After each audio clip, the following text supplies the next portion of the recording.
আজকে দেখাবো chicken mandi recipe. তো এই ভিডিওটি না টেনে প্রথম থেকে শেষ পর্যন্ত যদি দেখেন তাহলে আপনিও এরকম সুস্বাদু চিকেন মান্দি বাসায় রান্না করে খেতে পারবেন। তো চলুন তাহলে রান্নাটা শুরু করা যাক। আসসালামু আলাইকুম সবাইকে। তো আজকে রান্নায় 900 গ্রামের একটা চিকেন নিছি। তো এই চিকেনটা দিয়ে আজকে মান্দিটা রান্না করব। তো প্রথমে এই যে ছালটা আছে বা চামড়াটা আছে সামনে, এটা এভাবে ফেলে দিতে হবে, সামনে এবং পিছনে। এটা সুন্দর করে এভাবে ফেলে দিবেন। আর অবশ্যই একেবারে ফ্রেশ চিকেন ব্যবহার করবেন। তখন এটাকে আমি 2 পিস করে কেটে নিব। এরকম করে 2 পিস কেটে নিব এবং মাঝখানে যে হাড়টা আছে ওই হাড়টা আমি ফেলে দিব। ওটা হাড় ফেলে না দিলেও হয়, যেহেতু আমার ওগুলো পছন্দ নয় এই জন্য আমি ফেলে দিলাম। আর এখানে ব্যবহার করলাম গোলমরিচ সামান্য এবং সামান্য জিরা পাউডার। এখানে কিন্তু এটা জিরা আর সামান্য মিক্স মশলা আর স্বাদ অনুযায়ী লবণ। তো মিক্স মশলা না থাকলেও হবে। আর এখানে সামান্য দিলাম একটু জয়তুন তেল। এটা দিয়ে এখন এটাকে ম্যারিনেট করব। এবার ম্যারিনেট করে 30 মিনিট রেখে দেব। আর একটু কালারের জন্য সামান্য ফুড কালার ব্যবহার করলাম, এটা জাফরান কালার। তো এটা শুধু কালারের জন্য, আপনাদের পছন্দ না হলে ব্যবহার করার দরকার নেই, হলুদ ব্যবহার করবেন, সমস্যা নেই। তো রঙের পরিবর্তে হলুদও ব্যবহার করা যাবে, সমস্যা নেই। তো এটাকে এখন ম্যারিনেট করে রেখে দিলাম 30 মিনিটের জন্য এবং একটা পাত্রে সামান্য একটু তেল দিয়ে পেঁয়াজটা একটু সামান্য একটু ভেজে নিব। আর এখানে জিরা, এলাচ, লবঙ্গ এবং একটা দারুচিনি আছে, এটা হালকা ভেজে নেব এবং এখানে আদা এবং সামান্য রসুন। তো এটা এরকম করে ভেজে নিব। আর এখানে কিন্তু চাউল আছে, বাসমতি চাউল। তো এটা আমি 2 কাপ নিলাম।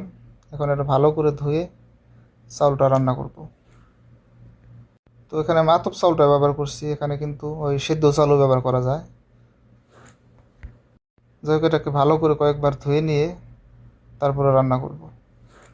চাউলটা কিন্তু আমি ভিজে রাখি নাই, সরাসরি এখন ধুয়ে আমি রান্না করব এটা। তো এখন স্বাদ অনুযায়ী একটু লবণ ব্যবহার করব, সামান্য একটু লবণ, মানে যতটুকু লাগে অতটুকু ব্যবহার করব।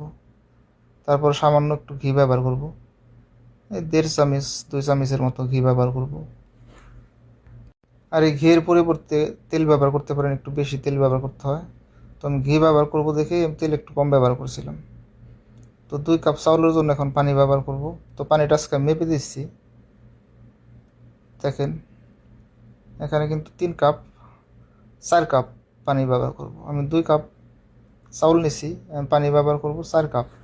এই পানিটা কিন্তু গরম পানি। আর আমার চুলাটা কিন্তু এখন বন্ধ আছে, আমি এখন চুলায় কিন্তু এটা রান্না করব না।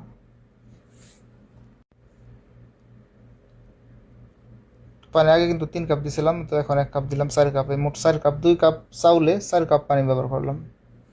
তো এখন একটু লবণটা একটু দেখে নেবেন, লবণটা একটু চড়া রাখবেন। তো আমার লবণ ঠিক আছে। তখন এটাকে অ্যালুমিনিয়াম ফয়েল পেপার দিয়ে এটা ঢেকে নিতে হবে।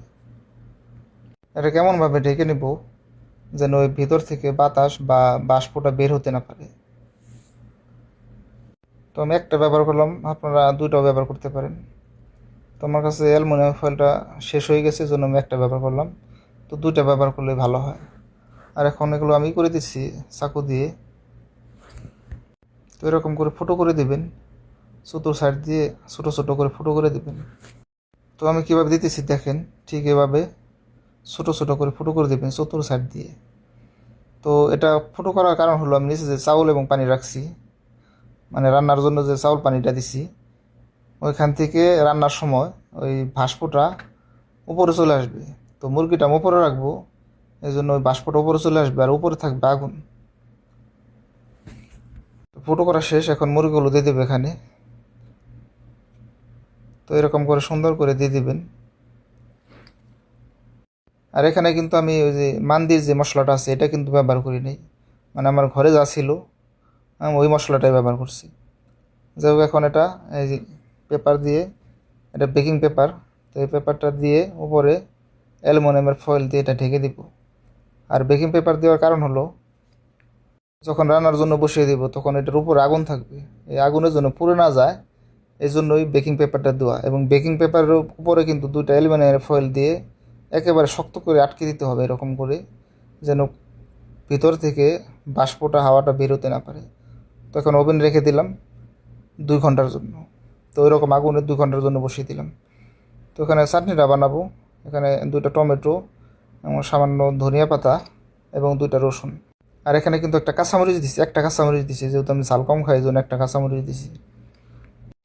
তো এটার একটা নাম আছে সৌদি আরবে, তো এক একজন এক এক নামে ডাকে। আমি নামটা বললাম না, নামটা আপনারা কমেন্টে বলে যাবেন। তো এখানে সামান্য বিট লবণ এবং 1 চা চামচ জিরা ফাঁকি দিলাম।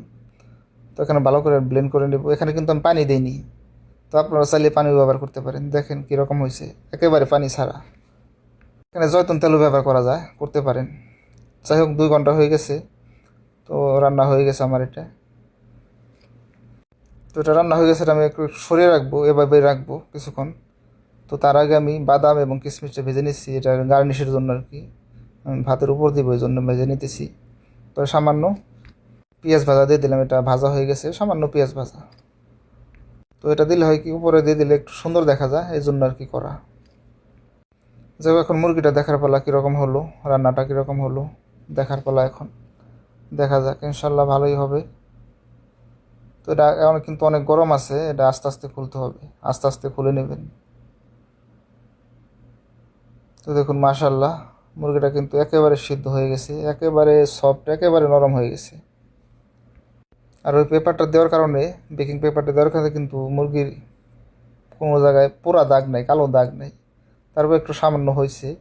আর দেখেন মুরগিটা কিন্তু একেবারে সিদ্ধ হয়ে গেছে, দেখে বোঝা যাচ্ছে যে একেবারে সিদ্ধ হয়ে গেছে মুরগিটা। তো এখন দেখার পালা যে চাউলটা কীরকম হলো।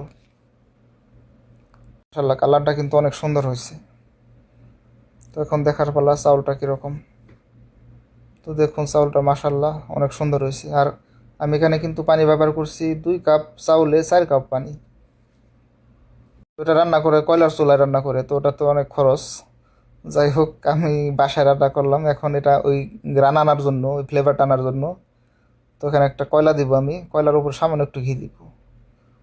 তো কয়লা দিলাম এবং সামান্য একটু ঘি দিয়ে এটা ঢেকে রাখবো 10 মিনিট।